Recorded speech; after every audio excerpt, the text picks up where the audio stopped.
ప్రభువైన యేసుక్రీస్తు నామమున ఈ కార్యక్రమాన్ని చూస్తున్నటువంటి ముస్లిం సహోదరులకును క్రైస్తవ సహోదరులకు ప్రభువైన యేసుక్రీస్తు నామం పేరిట శుభాలు.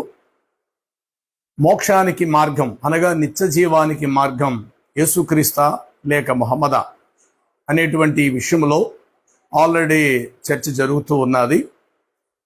ఈ సందర్భంలో నన్ను కూడా ఆహ్వానించి మీరు కూడా మాట్లాడాలి అన్న సందర్భంలో కొంతమంది ముస్లిం సహోదరులు తెలియపరచడాన్ని బట్టి ఈ విషయాన్ని మాట్లాడడం జరుగుతుంది. ఈరోజు క్రైస్తవుల యొద్దకు వచ్చి ముస్లిం సహోదరులు చెప్పే మాటలు బైబిల్ ద్వారా తీసుకొని చాలా విషయాలు కలవు.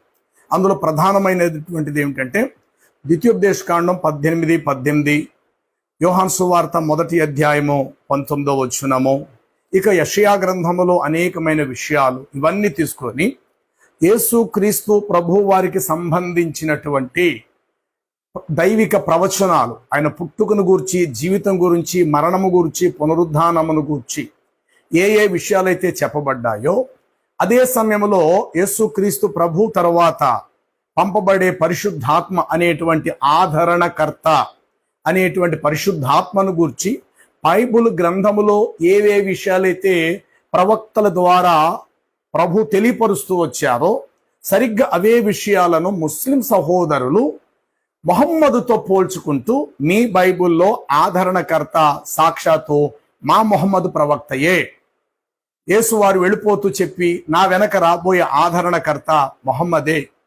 కాబట్టి మొహమ్మదు వారే ఆదరణకర్త అనంటూ బైబిల్ లేఖనాలలో నుండి కొన్ని వచనాలను తీసి వాక్య పరిజ్ఞానం సరైనటువంటి స్థితిలో లేని క్రైస్తవుల యొద్దకు వచ్చి ఇదిగో ఇక్కడ ఇలా రాయబడింది, ఇది మొహమ్మద్కు సంబంధించిందని చెప్తూ వచ్చారు. ముందుగా ఖురానులో నుండి మొహమ్మదును గూర్చినటువంటి విషయాలు ఆలోచన చేస్తే ఖురాను గ్రంథం అంతట్లో కూడా మొహమ్మదు పరిశుద్ధుడనే మాట ఎక్కడా లేదు. ఇది ముస్లిం సహోదరులు ఈ విషయంలో ఒకవేళ డిబేట్కి వచ్చినా సరే, చర్చా వేదికకి వచ్చినా సరే ఈ విషయంలో మాట్లాడదాం. మొట్టమొదట అసలు మొహమ్మదు పరిశుద్ధుడా, లేదా మనుషులందరూ వంటి సామాన్యమైన మనుషుల పాపాలు అలాగా ఉంటాయి కాబట్టి అలాంటి పాపి అయినటువంటి మనుషుడా, లేక పరిశుద్ధుడా, ఎవరో మొహమ్మదు వారు? ఈ విషయం కొరకు ముందు మాట్లాడితే చాలా విషయాలు వెలుగులోకి వస్తాయి. అదే సమయంలో ఖురాన్ ప్రకారంగా కూడా, బైబిల్ ప్రకారంగా కూడా యేసు అందరిలాంటి మనుషుల వంటి పాపము గల వ్యక్త, లేక యేసుక్రీస్తు అతి పరిశుద్ధుడా అనే విషయం గురించి మాట్లాడితే గనుక బైబిల్ ప్రకారం యేసు పరిశుద్ధుడే, ఖురాను ప్రకారం కూడా యేసు పరిశుద్ధుడని ఖురాను సాక్ష్యం ఇస్తుంది. అదే సమయంలో అదే ఖురాను మొహమ్మదు గురించి పరిశుద్ధుడని ఖురాన్లో ఎక్కడా చెప్పబడలేదు. ఈ కారణాన్ని బట్టి యేసు ప్రభు వారు చెప్పినటువంటి ఆదరణకర్త అనబడిన పరిశుద్ధాత్ముడు మొహమ్మదు ఎంత మాత్రం కానే కాదని కొన్ని కొండ గుర్తులు, వాస్తవాలు నేను మీకు తెలియపరుస్తా. ముందుగా ఖురానులో నుండి ఖురాను 61:6లో యేసు ప్రభు వారు చెప్పిన మాట మీ జ్ఞాపకం చేస్తున్నాను. అదేమనగా మరియం కుమారుడైనటువంటి ఈసా ఇజ్రాయిల్ ప్రజల మధ్యకు వచ్చి ఇట్లు తెలియపరిచాను, ఏమని? నాకు పూర్వము వచ్చిన తౌరాత్ గ్రంథాన్ని ధృవీపరుస్తూ ఉన్నాను, నా తరువాత అహ్మద్ అనేటువంటి ప్రవక్త రాబోవుచున్నాడు అనే శుభవార్త అందజేయుచున్నాను. జాగ్రత్తగా వినండి. ఇక్కడ నా తర్వాత అహ్మద్ అనే ప్రవక్త రాబోవుచున్నాడు అని చెప్పారే తప్ప నా తర్వాత అహ్మద్ అనే ఒక ప్రవక్త పుడతారు అని చెప్పలా. బాగా అర్థం చేసుకోవాలి. మోషే ద్వితీయోపదేశకాండంలో ఏం చెప్పారు తెలుసా? నా వంటి ఒక ప్రవక్త నీ సహోదరుల నుండి నీ కొరకు పుట్టును, నీ సహోదరుల నుండి పుట్టుకొస్తాడు అనే మాట మోషే ద్వితీయోపదేశకాండములో తెలియపరచడం జరిగింది. ఇంతకీ యేసుక్రీస్తును గూర్చినటువంటి ద్వితీయోపదేశకాండంలో చెప్పబడినటువంటి ప్రవచనం అపోస్తుల కార్యాలు 3వ అధ్యాయము 18 కానించి 22వ వచనం వరకు చెప్పబడిన ఈ ప్రవచనాలు సాక్షాత్తు యేసుక్రీస్తు ప్రభు వారి కోసం చెప్పబడిన వాస్తవాలు. అయితే ఇక్కడ యేసుక్రీస్తు వారు ఖురాను ద్వారా ఇలా చెప్పారు గత కాలములు అని చెప్పి ఖురాన్లో రాయబడింది. ఏమనంటే నా తర్వాత అహ్మద్ అనే ప్రవక్త వస్తాడు అని. ఓకే, యేసు వారు చెప్పినటువంటి ఇక్కడ అహ్మద్ అనేటువంటి ఆయన వాస్తవాన్ని పరిశుద్ధాత్ముడే అనుకుందాం కొద్ది క్షణాలు. ఒకవేళ నిజంగా ఈయన అయితే గనక వస్తాడు అని చెప్పారే తప్ప పుడతాడు అని చెప్పలేదు. ఈ కారణాన్ని బట్టి ముస్లిం సహోదరులు తెలుసుకోవాల్సింది, ఖురానులో ఉండేటువంటి 61:6లో చెప్పబడినటువంటి ఆ అహ్మదు మీరనుకుంటున్నటువంటి మొహమ్మద్ ఎంత మాత్రం కారు. మొహమ్మదు స్త్రీ పురుషుని కలయిక ద్వారా పుట్టాడు. అయితే పరిశుద్ధాత్ముడు స్త్రీ పురుషుని కలయిక ద్వారా పుడతారు అని చెప్పి యేసు ప్రభు వారైతే చెప్పలా.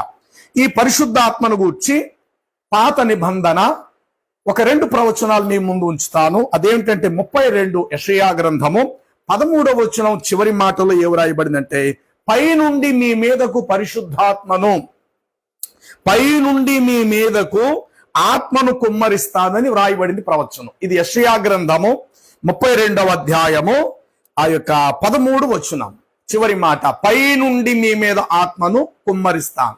సరిగ్గా ఇదే మాట యేసు ప్రభు పునరుద్ధానుడై పరలోకానికి వెళ్ళిపోతూ అపోస్తుల కార్యముల గ్రంథము తొలి అధ్యాయంలో ఏం చెప్తారంటే, పైనుండి మీ మీదకు ఆత్మ కుమ్మరించుబడు వరకు నగరును విడిచి వెళ్ళవద్దు అనే మాట అపోస్తుల కార్యములు 1వ అధ్యాయం 8వ వచనంలో రాయబడినది. అపోస్తుల కార్యములు 1వ అధ్యాయం 8వ వచనం ప్రకారం పైనుండి మీ మీద ఆత్మ కుమ్మరించబడు వరకు అని ప్రభువారు చెప్పెళ్ళిపోయారు. యేసు ప్రభు రాకకు పూర్వమే ప్రవక్త యెషయా ద్వారా అదే పరిశుద్ధాత్మ కొరకు 32వ అధ్యాయము 13వ వచనం కింద భాగములు ఏమంటారంటే, పైనుండి మన మీద ఆత్మ కుమ్మరించబడు వరకు అనే మాట రాయబడింది. తర్వాత అదే యెషయా గ్రంథము 44వ అధ్యాయము 3వ వచనములు ఏం రాయబడిందంటే, సాక్షాత్తు సృష్టికర్త అయిన దేవుడు తెలియపరుస్తున్నాడు ఇశ్రాయేలుతో, నీ సంతతి మీద నా ఆత్మను కుమ్మరిస్తాను. చూసారా, నీ సంతతి అనే మాటకు ఇజ్రాయేలు ప్రజలే. ఇక్కడ యెషయా ప్రవక్త ఇజ్రాయేలీయుడు. యెషయా ప్రవక్త ద్వారా దేవుడు తెలియపరుస్తున్నాడు తన జాతి ప్రజలైన ఇశ్రాయేలీల కొరకు. ఏమనంటే, నీ సంతతి మీద నా ఆత్మను కుమ్మరిస్తాను అన్నాడు. సరిగ్గా యెషయా 32వ అధ్యాయం 13వ వచనం, ఇక్కడ 44వ అధ్యాయము 3వ వచనము, అలాగునే యోవేలు గ్రంథములో చెప్పబడినట్లుగా అంత్య దినముల యందు నా ఆత్మ సకల జనుల మీద నేను కుమ్మరిస్తాను అని అక్కడ యోవేలు గ్రంథములో చెప్పబడినటువంటి మాట, యెషయా గ్రంథములో చెప్పబడిన ఈ 2 మాటల ప్రకారం చూస్తే ఇవి సాక్షాత్తు ఆదరణకర్త అనబడిన పరిశుద్ధాత్మను గూర్చి బైబిల్ తెలియపరుస్తున్నటువంటి వాస్తవాలు. అయితే ఇదే యెషయా గ్రంథము, యోవేలు గ్రంథము, యేసుక్రీస్తు ప్రభు వారు చెప్పినటువంటి ఇంకా మాటలు ఏమిటంటే, యోహాను సువార్త 14వ అధ్యాయము 16 వచనం, 17 వచనం, 25, 26 వచనములు ఏమంటాడంటే, నేను తండ్రి యొద్దకు వెళ్ళుట ప్రయోజనము, నేను వెళ్ళిన తర్వాత సత్యస్వరూపియగు ఆత్మను నేను పంపిస్తాను. ఆ మాటలు ఒక్కసారి చదివించి ముందుకు సాగుదాము. యోహాను సువార్త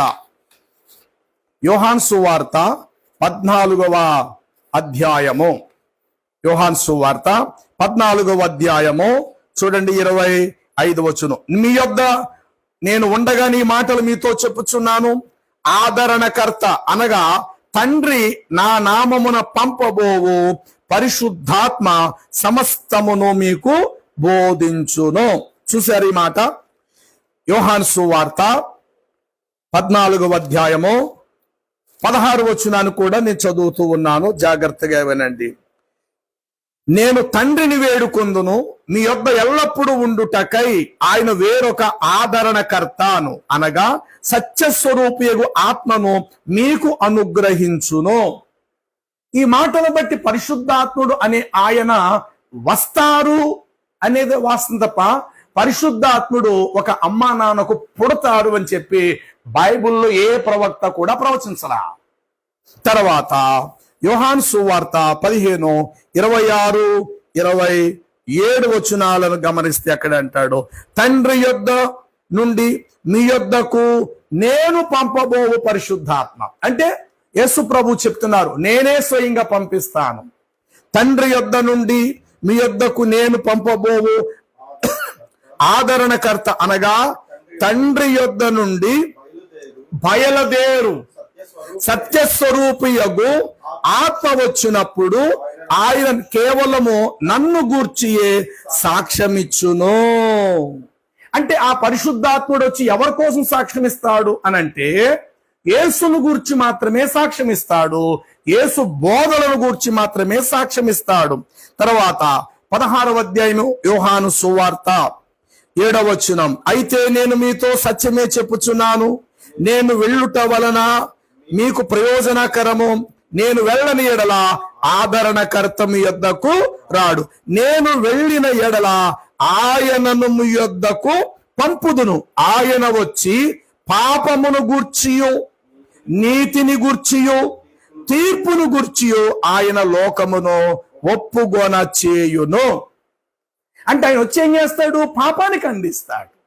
అయితే ఖురాను సూరే అన్నీసా 4:80 ఏమంటాడు? మొహమ్మదు, నీవు మత ప్రచారం చేసేవాడివే తప్ప ప్రజలు చేయుచున్న పాపములను ఖండించి ప్రజలను పరిశుద్ధులుగా మార్చటము ఓ మహమ్మదు నీ పని కానే కాదు. నీ పని ఏమిటంటే మత ప్రచారం చేసుకో ఎడారి ప్రాంతాల్లో, అంతే. కానీ ప్రజలు చేస్తున్న పాపాలను చేయకుండా ఆపటానికి నీ తరము కాదు, నీ వలన కాదు. ఎందుకంటే మొదట నువ్వు కూడా పాపివే కదా. ఇప్పుడు నువ్వు పాపములో ఉన్నప్పుడు, ఎదుటివాడు పాపములో ఉన్నప్పుడు వాణ్ణి నువ్వు ఎలా సరి చేయగలుగుతావు? నీ కంటిలో దూలం ఉంచుకొని ఎదుటి వాడి యొక్క కంటిలో ఉన్న నలుసు నువ్వు ఎట్లా చూడగలుగుతావు? కాబట్టి ఓ మహమ్మదు, నువ్వు మత ప్రచారం చేసుకో, కానీ ప్రజలు చేస్తున్న పాపములు చేయకుండా ప్రజలను ఆపటం ఓ మహమ్మదు నీ పని కాదు అని రాయబడింది. ఈ మాటను బట్టి కూడా ఆలోచన చేస్తే ముస్లిం సహోదరులు అజ్ఞానంగా తలంచున్న, అంటే కొందరు వక్తలు వాక్య పరిపూర్ణం సరిగా తెలియక బైబిల్లో ఉన్న పరిశుద్ధాత్మ అనబడిన ఆదరణకర్తే మా మొహమ్మద్ ప్రవక్తని పోల్చుకుంటున్నారు కదా. అయితే బైబిల్ చెప్తున్నటువంటి పరిశుద్ధాత్ముడు ఎవరంటే పాపమును గూర్చియు నీతిని గూర్చియు ఒప్పింప చేసేవాడు. కానీ ఖురాను 4:80 ప్రకారంగా చూస్తే ఓ మహమ్మదు, ప్రజలను పాపము చేయకుండా ఆపగలిగే శక్తి నీకు లేదు, వారు అలాగే చేస్తుంటారు, వారిని ఆపటం నీ వలన కాదు, కేవలం మత ప్రచారం చేసుకోని ఖురాన్లో వ్రాయబడింది. కానీ పరిశుద్ధాత్మను పొందుకున్న అపోస్తులు మొదలుకొని క్రీస్తును ప్రకటిస్తూ పాపము నుండి వారు విడుదల పొంది పరిశుద్ధమైన జీవితాలను వారు జీవిస్తూ వచ్చారు. అయితే ఇప్పుడు యేసు ప్రభు వారు చెప్పినటువంటి పరిశుద్ధాత్మను గురించి కొన్ని విషయాలు నేను మీ ముందు చెప్తాను. నెంబర్ 1, పరిశుద్ధాత్మ అంటేనే పరిశుద్ధాత్ముడు.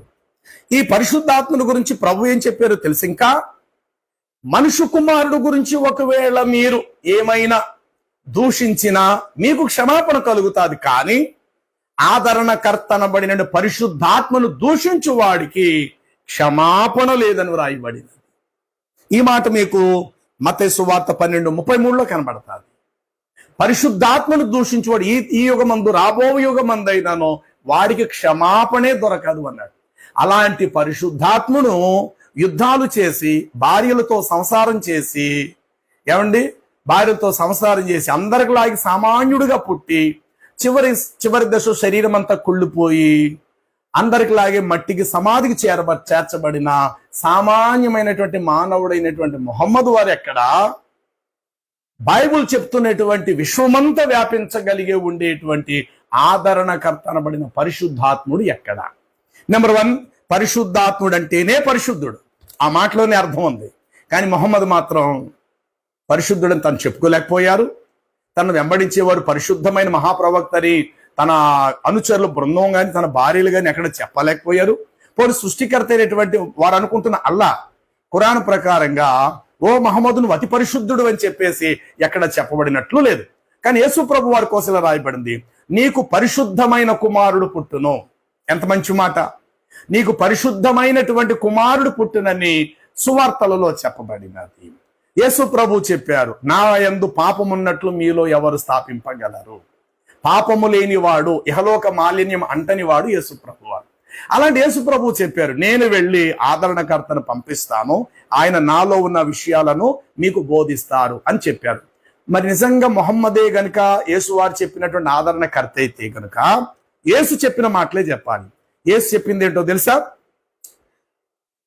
ఒక పురుషుడు ఒక భార్యతో ఉండాలి, ఒక స్త్రీ ఒక పురుషుడితోనే, ఒక స్త్రీ ఒక పురుషుడితో ఉండాలి. ఇది యేసు ప్రభు వారు బోధించినటువంటి ధర్మం.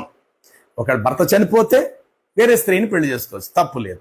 అలాగే స్త్రీ కూడా తన భర్త చచ్చిపోతే వేరే పురుషుడిని పెళ్లి చేసుకోవచ్చు. ఇది బైబిల్ యొక్క వాస్తవం. కానీ భర్త ఉంటుండగా భార్య గాని, భార్య ఉంటుండగా భర్త గాని బహువివాహములు చేసుకోవటం అనేటువంటిది యేసు ప్రభు వారి బోధనలో లేదు. అందుకే ప్రపంచ క్రైస్తవ్య ప్రకారం ఏంటంటే ఒక పురుషుడికి ఒక స్త్రీ, ఒక స్త్రీకి ఒక పురుషుడు. ఈ మాట అపోస్తులు పరిశుద్ధాత్మను పొందుకున్నారు కాబట్టి వాళ్ళు అంటారు ఏకపత్ని పురుషుడై ఉండాలని చెప్పారు. కాబట్టి పరిశుద్ధాత్మను పొందుకున్నటువంటి అపోస్తులు యేసు వారు చెప్పిన బోధలను వారు బోధిస్తూ వచ్చారు. ఇది వాస్తవం. కాబట్టి రెండో విషయం ఏంటంటే పరిశుద్ధాత్ముడు యుద్ధాలు చేస్తాడని చెప్పేసి ఎక్కడ యేసు ప్రభు వారు చెప్పలేదు. పరిశుద్ధాత్ముడు పాపాన్ని ఖండిస్తాడు గాని మతాన్ని బోధిస్తాడని యేసు ప్రభు వారు చెప్పలా. పాపాన్ని ఖండిస్తాడు తప్ప మతాన్ని బోధిస్తాడు, ఆదరణకర్త వచ్చింది చెప్పలేదు. కానీ మొహమ్మదు పాపాన్ని ఖండించలేదు సరికదా, మతాన్ని మాత్రమే బోధించాడు. ఈ కారణాన్ని బట్టి యేసు ప్రభు చెప్పినటువంటి ఆ ఆదరణకర్త 100% మొహమ్మదు కాడని ముస్లిం వక్తలు తెలుసుకోవాలి. ఈ విషయం ఖురాను 41:6లో కూడా ఉన్నది. మొహమ్మద్ చెప్తున్నాడు ఏమని, నేను కూడా మీ వంటి సామాన్యమైన మాతృడునే, నేనును కూడా మీ వంటి ఒక సామాన్యమైన మానవ మాతృడినని మొహమ్మద్ స్వయంగా చెప్పుకున్నట్లు ఖురాను 41:6లో కూడా వ్రాయబడింది. ఇక 88:21లో ఏమంటాడు అని అంటే, ఓ మహమ్మదు, నీవు బోధించువాడు మాత్రమే, రక్షకుడు కాదు నువ్వు. ఈ మాట ఖురాన్లో అల్లా చెప్పేశాడు. ఓ మహమ్మదు, నీవు మనుషులకు మతాన్ని బోధించువాడు మాత్రమే తప్ప ప్రజలను రక్షించేవాడవైతే నువ్వు కాదని చెప్పి ఆ యొక్క 88 ఖురాను 21లో రాయబడినది. మూడో విషయము ఇందాకే చెప్పాను 4:80లో పాపము చేయకుండా ఆపటము నీ పని కాదని అల్లా చెప్పినట్లుగా ఖురానులో వ్రాయబడినది. అయితే యేసుప్రభు వారు చెప్పిన పరిశుద్ధాత్ముడు పెళ్లి చేసుకుంటాడని చెప్పలా. యేసుప్రభు వారి బోధల్లో పరిశుద్ధాత్ముడు మీ మధ్యకు వస్తాడు, మీలో ఎల్లప్పుడూ నివసిస్తాడు, ఆయన పాపమును, నీతిని, తీర్పును గురించి చెప్తారన్నారు తప్ప పరిశుద్ధాత్ముడు ఒక మనిషిలా పుడతాడని యేసుప్రభు వారు చెప్పలా. ఈ కారణం బట్టి ముస్లింలు అనుకుంటున్నటువంటి యేసు వారు చెప్పిన ఆదరణకర్త మొహమ్మద్ ఎంత మాత్రం కానే కాడని 100% నమ్మి తీరాలి. ఎందుకంటే మొహమ్మద్ పెళ్లి చేసుకున్నాడు, యేసు వారు చెప్పేటువంటి ఆ పరిశుద్ధాత్ముడు పెళ్లి చేసుకోరు. యేసు ప్రభు వారు ఎట్లాగైతే ఉన్నారో పరిశుద్ధుడుగా, పరిశుద్ధాత్ముడు కూడా యేసు వారి వలె పరిశుద్ధంగా ఉంటాడు. ఇది సత్యాన్ని ముస్లిం సహోదరులు తెలుసుకోవాలి. 3, పరిశుద్ధాత్మ మతాన్ని స్థాపిస్తారని ఎక్కడ కూడా చెప్పలా. కానీ మొహమ్మద్ మతాన్ని స్థాపించాడు. దాన్ని ఇస్లాం మతం అంటారు, ఎడారి మతం అంటారు.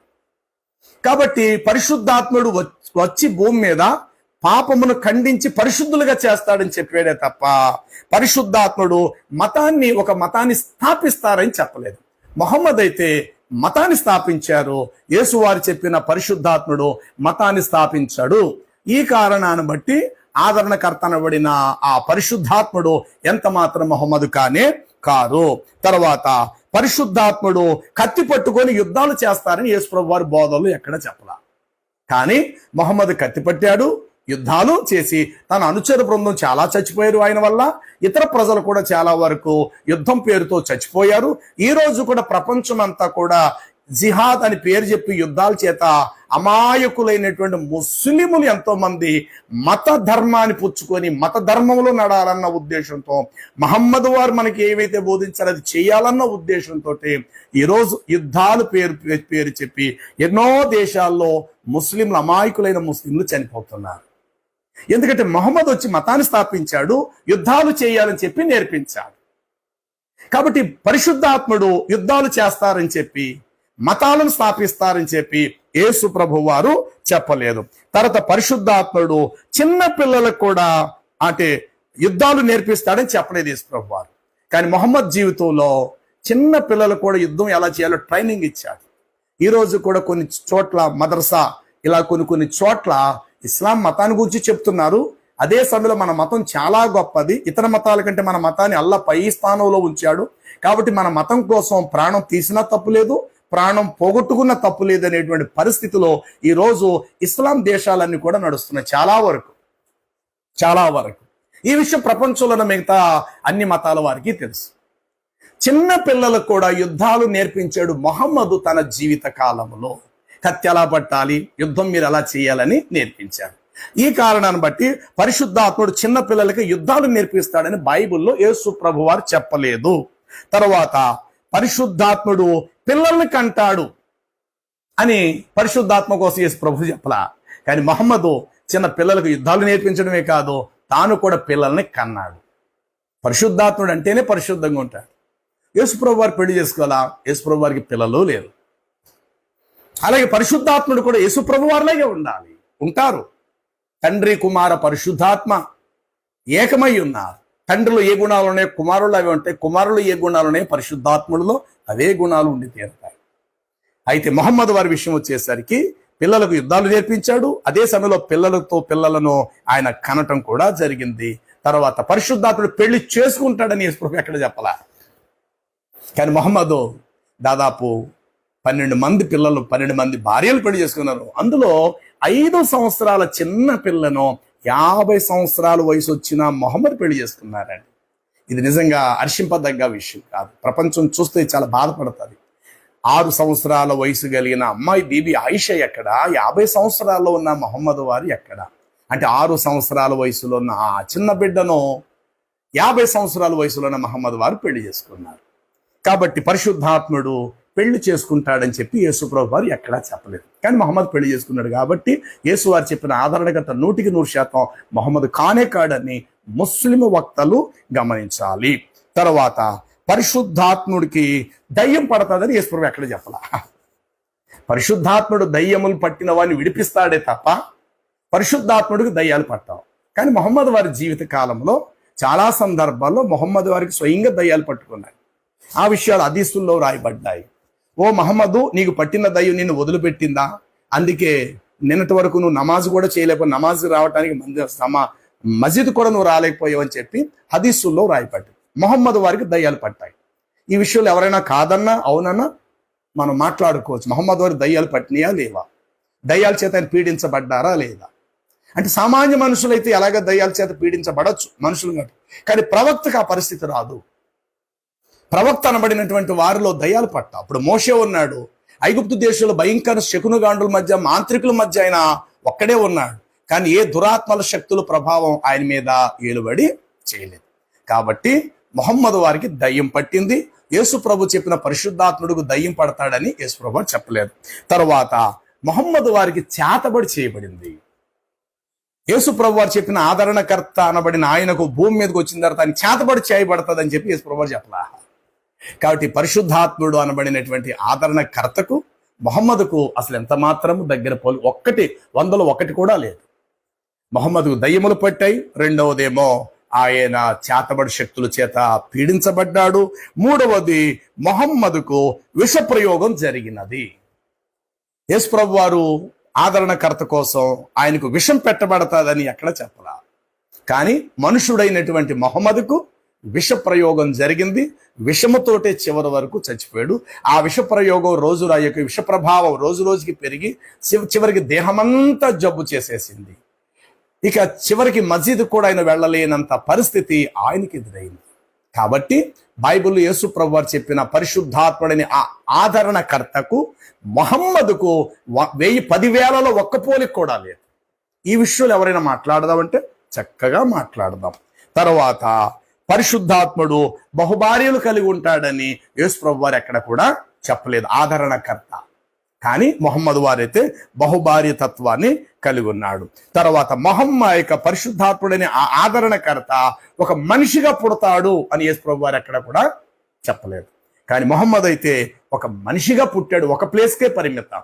కానీ ఆయన మీలో నివసిస్తాడని చెప్పారు యేసు ప్రభు వారు ఆదరణకర్త కోసం. ఆయన మీలో ఉండును యుగ సమాప్తి వరకు అని చెప్పి. ఈరోజు వెతికితే మొహమ్మద్ వారు లేరు. ఆయన భూమి మీద సజీవుడిగా లేరు. కాబట్టి మొహమ్మదు మనుషుడుగా పుట్టాడు. పరిశుద్ధాత్ముడు వస్తాడు అని చెప్పారే తప్ప పుడతాడు అని యేసు ప్రభు చెప్పలా. నా వెనక ఆదరణకర్త మీ మధ్యకు పంపిస్తాను, వస్తాడు అని వ్రాయబడిందే తప్ప పరిశుద్ధాత్ముడు పుడతాడు అని మాత్రం చెప్పలా. ఈ విషయంలో అయితే మొహమ్మదు అందరిలాగే పుట్టాడు.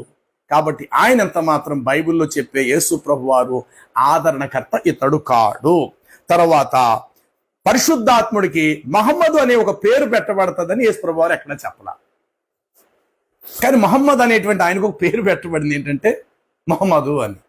కానీ పరిశుద్ధాత్ముడికి ఒక పేరు పెట్టబడుతుంది, పరిశుద్ధాత్మ కూడా అందరిలో ఒక పేరు పెట్టబడుతుందని చెప్పలేదు. ఆయన ఆదరణకర్త పరిశుద్ధాత్ముడు అన్న మాట మాత్రమే ప్రభువు చెప్పారు, కానీ ఆయనకు ఒక పేరు పెట్టబడుతుందని చెప్పబడలా. కానీ అద్భుతం, యేసు పుట్టక ముందు యేసును గూర్చినటువంటి ప్రవచనాలు చాలా ఉన్నాయి. ఆయన కన్యకకు పుడతారన్నారు, అచ్చం కన్యకగా పుట్టాడు. ఆయన పెరిగి పెద్దవాడవుతారన్నారు, అలాగే ఆయన పెరిగి పెద్దవాడయ్యాడు. తర్వాత తన జాతి ప్రజల మధ్యలో ఆయన శిలువపై ఆయన మరణిస్తాడని దైవ లేఖనాలు యెషయా గ్రంథములో అనేక ప్రవచనాలు ఉన్నాయి. తన ప్రాణం పెడతారని, తన రక్తాన్ని చిందిస్తారని, తిరిగి ఆయన 3వ దినము లేస్తారని క్రీస్తుని గురించిన ప్రవచనాలు చాలా ఉన్నాయి. ఇప్పుడు క్రీస్తు శిలువపై మరణించే వరకు కూడా చెప్పబడిన ప్రతి ప్రవచనం అందులో యేసువారే చెప్పుకున్నారు, ఇదిగో నేను మరణించి తిరిగి 3వ దినము లేవుచుట ఆవశ్యకం అన్నాడు. అంటే తన గురించి తానే ప్రవచించుకున్నారు, ఎవరో చెప్పక్కర్లేదు. ఇదిగో నేను మరణిస్తున్నాను, మరణించుటకు నాకు అధికారం కలదు, తిరిగి నా ప్రాణం తీసుకోవటానికి నాకు అధికారం కలదు అన్నారు. అంటే తనను గురించిన ప్రవచనాలు తానే చెప్పారు. ఈ విధంగా చెప్పుకుంటే యేసు గురించినటువంటి అక్షరాలు ఏవైతే చెప్పబడ్డాయో ప్రవచనాలు అవన్నీ క్రీస్తులో నెరవేర్చబడ్డాయి.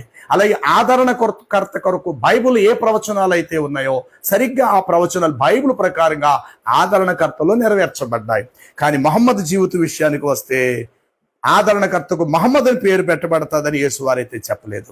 తర్వాత యేసు ప్రభు వారు పరిశుద్ధాత్ముడు శరీరముతో ఒకే చోట ఉంటాడని చెప్పలా. పరిశుద్ధాత్ముడు అనబడిన ఆదరణకర్త ఒక శరీరముతో ఒక్క చోటికే పరిమితము అని చెప్పలా. పరిశుద్ధాత్ముడు సర్వంతర్యామి, అంతటా ఉండువాడునై ఉంటాడు ఆయన.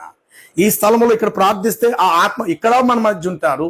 అదే ఆదరణకర్త ఇంకెక్కడైనా ప్రపంచంలో ప్రార్థించినా అక్కడ కూడా ఆయన ఉంటారు.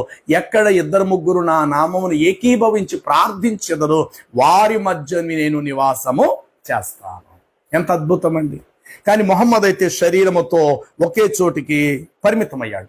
తర్వాత యేసు వారు చెప్పినటువంటి పరిశుద్ధాత్ముడు కొంతకాలం భూమి మీద జీవించి చచ్చిపోతాడని చెప్పలా. కానీ మొహమ్మద్ వారు కొంతకాలం మనిషిగా బ్రతికాడు, అందరికిలాగే ఆయన చచ్చిపోయాడు. కానీ ఆదరణకర్త అనబడిన ఆయన చనిపోతాడని యేసు ప్రభు వారు తన బోధనలో ఎక్కడా చెప్పలా.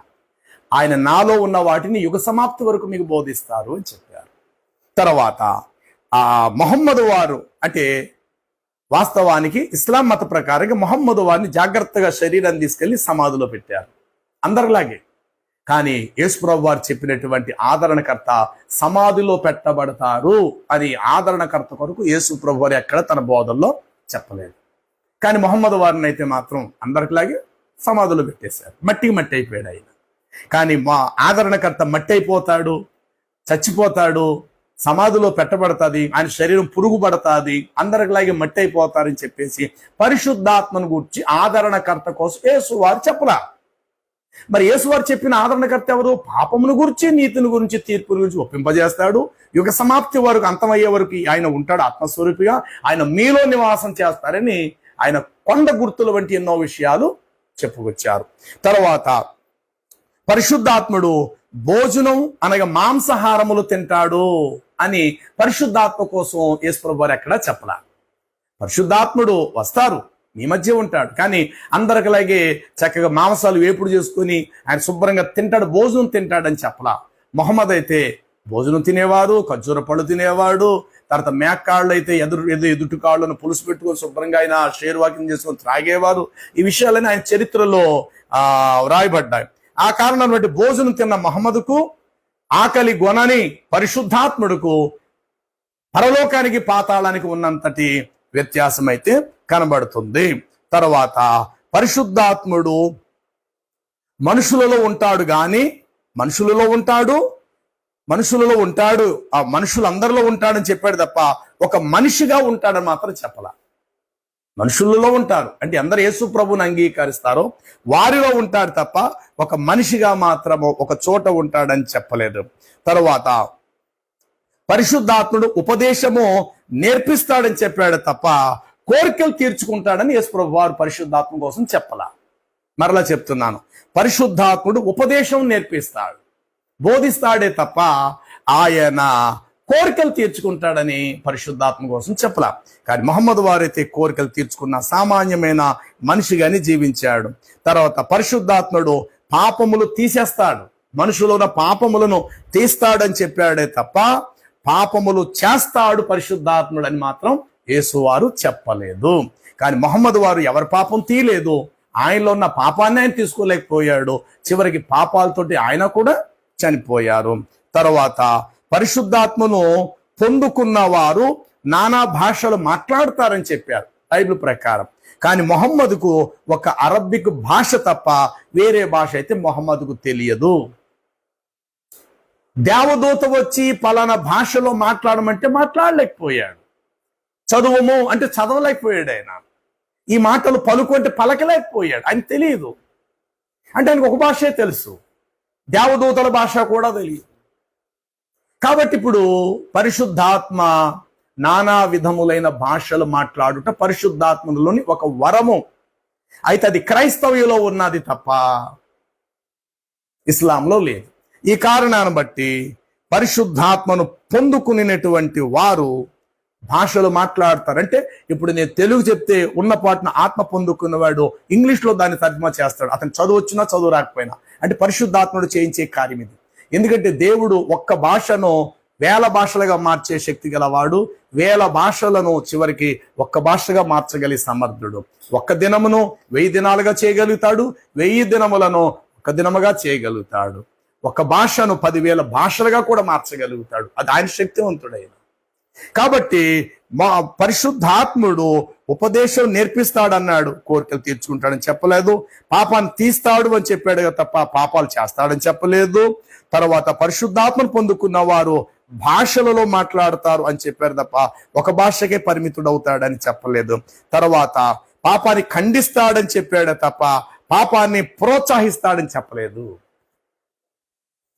పరిశుద్ధాత్ముడు పాపాన్ని ఖండిస్తాడని చెప్పాడు తప్ప పాపం చేయటానికి ప్రోత్సహించేటువంటి వాడైతే పరిశుద్ధాత్ముడు ఎంత మాత్రమో కానే కాడు. తర్వాత పరిశుద్ధాత్ముడు చివరి వరకు అంతము వరకు ఉంటాడని చెప్పారే తప్ప మధ్యలోనే ఆయన అంతమొందుతారని పరిశుద్ధాత్మ కొరకు చెప్పబడాల. కాబట్టి నా సహోదరులారా, బైబిల్ ప్రకారము యేసువారు చెప్పిన ఆ ఆదరణకర్తనబడిన పరిశుద్ధాత్ముడికి ముస్లిం సహోదరులు మీరు అనుకుంటున్నటువంటి మీ మొహమ్మద్ ప్రవక్తకి పరలోకానికి పాతాళానికి వెలుగునకు చీకటుకున్నంత తేడా ఉంది. ఈ విషయంలో ఏవైనా మీరు మాట్లాడదాం అనుకుంటే కనుక ఒక సమయం పెట్టుకొని చక్కగా మాట్లాడదు. ఒక మంచి వేదిక మీద యేసువారు చెప్పిన నిజానికి ఆదరణకర్తనబడిన పరిశుద్ధాత్ముడు మహమ్మదేనా కాదా, ఈ విషయంలో మాట్లాడదు. పరిశుద్ధాత్ముడికి ఉండేటువంటి క్వాలిటీస్, లక్షణాలు, గుణ లక్షణాలు ఎలాంటివి, మొహమ్మదులో ఉండేటువంటి లక్షణాలు ఎలాంటివి. కాబట్టి యెషయా గ్రంథం 32వ అధ్యాయం 13వ వచనం ప్రకారము ఏమంటారంటే, పైనుండి ఆత్మ కుమ్మరించబడును అని రాయబడినది. ఇది ప్రవచనం. అలాగే 44:3 వచనం మీద నీ సంతతి వారి మీద నా ఆత్మను కుమ్మరిస్తాను అని ఆ యొక్క యెషయా గ్రంథంలో రాయబడినది. కాబట్టి అపోస్తుల కార్యాలలో యోవేలు గ్రంథ ప్రకారముగాను ఆ పరిశుద్ధాత్ముడు తిరిగి యేసు వెళ్ళిన తర్వాత ఈ భూమి మీదకి రావటం అనేది జరిగింది. ఇప్పటి వరకు క్రైస్తవులు బాప్తిజం పొందే ప్రతి ఒక్కరూ పరిశుద్ధాత్మ అనే వరమును పొందుతారని వ్రాయబడినది. అదే క్రమములో ఈనాడు యేసుక్రీస్తు నందు విశ్వాసముంచి నీటి మూలంగా నమ్మి బాప్తిజం పొందే ప్రతి ఒక్కరు కూడా ఆదరణకర్త అనబడిన పరిశుద్ధాత్మను క్రైస్తవ ప్రపంచము కలిగి ఉన్నారు. ఈ కారణమును బట్టి క్రైస్తవ్యానికి ఇస్లాం మతానికి చాలా వ్యత్యాసాలు ఉన్నాయి. బైబిల్కి ఖురానికి చాలా వ్యత్యాసాలు ఉన్నాయి. అల్లాహ్ అనబడినటువంటి ముస్లింలు ఆరాధించేటువంటి దేవునికి, బైబిల్ ప్రకారం పవిత్రుడైన సృష్టికర్తని యెహోవా తండ్రి అయిన దేవుడికి చాలా వ్యత్యాసాలు ఉన్నాయి. అలాగనే బైబిల్లో ఉండేటువంటి అతి పరిశుద్ధుడైనటువంటి యేసుక్రీస్తు ప్రభువుల వారికి, ఖురానులో ఈ సమస్యను అక్కడక్కడ పలకబడేటువంటి ఆయనకి చాలా వ్యత్యాసాలు ఉన్నాయి. అలాగే బైబిల్లోనే అబ్రాహం స్టోరీ వేరుగా ఉంటుంది, ఖురాన్లో అబ్రాహం స్టోరీ వేరుగా ఉంటుంది. కాబట్టి ఏదైనా బైబిల్ ప్రామాణిక గ్రంథం. కాబట్టి నా ముస్లిం సహోదరులారా, మీరు క్రైస్తవుల యొద్దకు వెళ్ళి మీరు అనుకుంటున్నటువంటి ఆదరణకర్త మా మహమ్మద్ అని చెప్పి మీకు తోచిన వచనాలేయో అమాయకులైన వారి దగ్గర చెప్పటం కాదు. కానీ ఎప్పుడైనా వీలైతే గనుక లేఖన పరిశోధనలో జాగ్రత్తగా మనం ముందుకు వెళదాము. యేసువారు చెప్పిన ఆదరణకర్త నిజానికి మీ మహమ్మదే కనుక అయి ఉంటే కనుక చాలామంది నా వెనకాల ముస్లిమ్స్ కన్వర్ట్ అయిన వాళ్ళు చాలామంది ఉన్నారు. యేసు ప్రభులోకి వచ్చిన వారు, క్రైస్తవ్యాన్ని స్వీకరించిన వారు. నిజంగా మీరు అన్నట్లుగా బైబిల్లో ఉన్న ఆదరణకర్తయే మీరు అనుకుంటున్న మహమ్మద్ అయితే గనుక తిరిగి వీరందరూ కూడా ఇస్లాంలోకి రావటానికి సిద్ధమే. ఆఖరికి నాతో శుద్ధ. ఎందుకంటే బైబిల్లో చెప్పిన ఆ పరిశుద్ధమైన లక్షణాలు, ఆ గుణ లక్షణాలు మహమ్మద్లో కనబడాలి. కానీ అలా ఎక్కడా కూడా లేదు. కాబట్టి సహోదరులారా, మీరు అనుకుంటున్న బైబిల్ నుండి ఆదరణకర్త మీ మొహమ్మదు ఎంతమాత్రం 10,000కు 1% కూడా కాడని నమ్మండి. ఎందుకంటే ఆ పరిశుద్ధాత్ముడు యేసు నామములోని అద్భుత కార్యాలు జరిగిస్తాడు. యేసు వారు ఏం చెప్పారంటే అదే చేస్తారు. ఒక చెంప మీద కొడితే రెండో చెంప చూపించమన్నారు. యేసు వారు నమ్మి బాప్తిజం పొందమని చెప్పారు. ఈరోజు ప్రపంచ క్రైస్తవ్యం అదే పని చేస్తున్నారు. కానీ కత్తి పట్టుకొని యుద్ధాలు చేయమని చెప్పినటువంటి యేసు మొహమ్మద్ వారు చెప్పినటువంటి మార్గంలో ఏ క్రైస్తవుడు నడవడం. ఎందుకంటే ఆయన పరిశుద్ధాత్ముడు కాడు కాబట్టి. పరిశుద్ధాత్ముడు ఇచ్చే గైడెన్స్ ప్రకారంగానే ఈరోజు క్రైస్తవ ప్రపంచం నడుస్తుంది. ఇంకా నడాలి, నేర్చుకోవాలి, తెలుసుకోవాలి. క్రైస్తవ ప్రపంచం కూడా తెలుసుకోవాలి. కాబట్టి నా ముస్లిం సహోదరులకు ప్రేమతో నేను తెలియపరుస్తున్నాను, బ్రతికే మీ కొద్ది కాలం, నా కొద్ది కాలంలో సత్యాన్ని మనం ఎరుగుదాం. సత్య మార్గంలో మనం ప్రయాణం